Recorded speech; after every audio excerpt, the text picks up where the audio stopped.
Well, is there any drink that can call itself more American than bourbon?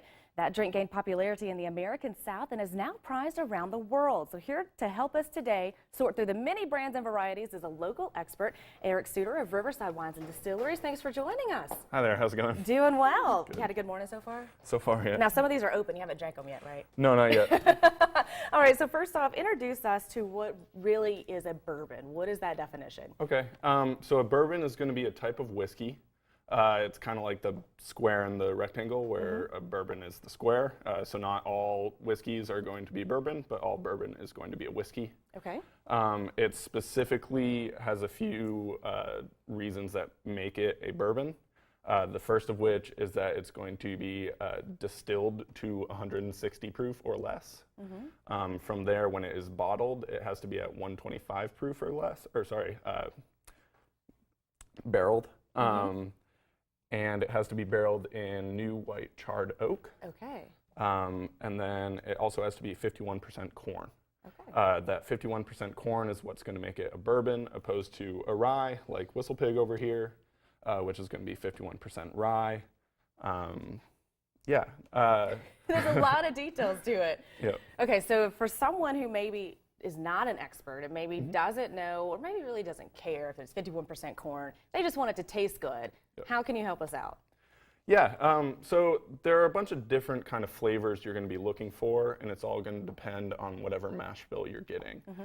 So the mash bill being that 51% or greater corn, and then from there you'll have either a malt, like a barley, or you'll have rye, and both of those flavors are going to change up what flavor you're looking for.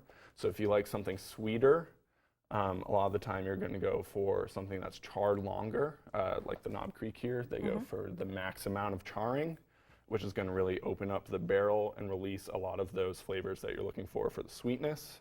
For roses, our particular one is going to have kind of more of a floral, earthy, herbal note to it. Okay.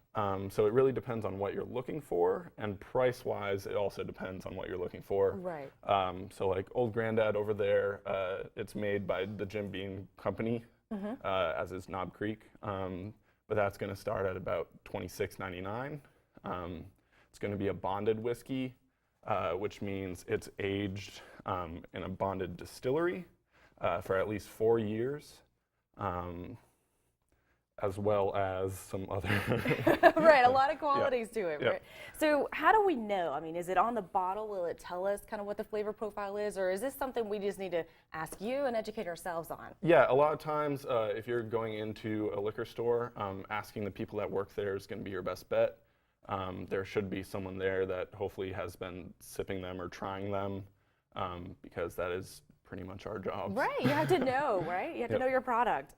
What a terrible job. I'm just kidding. Yeah, it's tough. So what is what makes a barrel different? So there's a single barrel version, and then tell me about the differences here.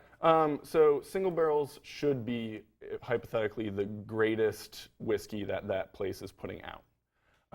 So in the case of J.W. Kelly, their single barrel is going to be the best product that they're going to have, and they are going to bottle and what that makes specifically. Is it age, just generally what they're putting into it, so the quality of the malt and whatever they're putting in, stuff like that. So it's a higher quality product. Yeah, Okay. and also you get to choose the barrel specifically, whereas the regular product, a lot of times they will just bottle something, but we get to go and choose the flavor profile we want from the specific barrel. And that's primarily what my job is going out and finding the barrels and tasting them. And Well, fine.